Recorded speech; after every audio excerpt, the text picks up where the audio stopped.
వీణా శ్రీవాణి ఈమె యూట్యూబ్‌లో బాగా మంచి పాపులర్ అయిన వ్యక్తి. ఆమె అంటే చాలా మందికి ఇష్టం. ఆమెకి ఒక్క నెగెటివ్ కామెంట్ కూడా రాదు.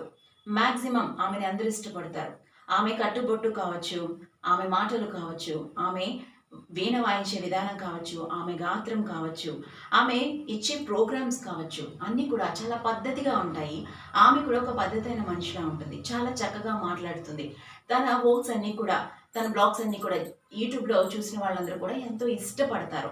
ఎవరు కూడా ఆమెని ఎప్పుడు తప్పుగా ఒక మాట కూడా అనరు. తప్పుడుగా కూడా ఆలోచించరు. ఆమెని చూస్తే కూడా మనకలా అనిపించదు కూడా.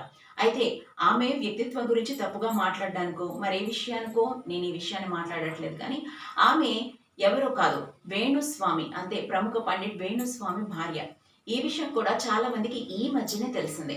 అయితే చాలామంది ఆయన మీ తండ్రా ఇలా చాలా కామెంట్స్ కూడా పెట్టే ఆమెను ఇబ్బంది పెట్టడానికి ట్రై చేశారు. అయినప్పటికీ కూడా మా ఆయనంటే నాకు చాలా ఇష్టం. మా ఆయనని నేను తిరుపతిది లడ్డు అని చెప్పేసి ఎంతో ముద్దుగా పిలుచుకుంటానని చెప్పేసి ఎప్పుడూ ఎంతో చక్కగా నవ్వుతూ మాట్లాడతారు. వాళ్ళు ఎన్నో కష్టాలు పడ్డారని, ఆ కష్టాలన్నీ దాటుకొచ్చామని ఎవరు కూడా సో కాల్డ్ వ్యక్తులు లేదా అని ఆమె ఒక ఇంటర్వ్యూలో మాట్లాడడాన్ని చూసి చెప్తున్నాము.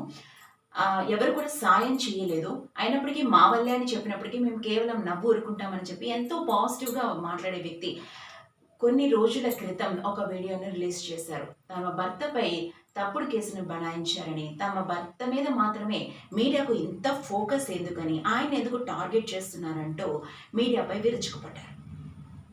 వీణా శ్రీవాణికంటూ ఒక ప్రత్యేకత ఉంది కాబట్టి ఆమె ఆ విధంగా స్పందించకుండా ఉంటే బాగుండేది. ఎందుకంటే ఇంతకుముందు కూడా ఆమె భర్త పైన వేణుస్వామి అంటే అందరూ కిట్టని వాళ్ళే ఉన్నారు గనక చాలా విషయాలు చాలా నెగెటివ్‌గానే స్ప్రెడ్ అయ్యాయి. వేణుస్వామి మీద అందరూ విరుచుకుపడ్డవారే.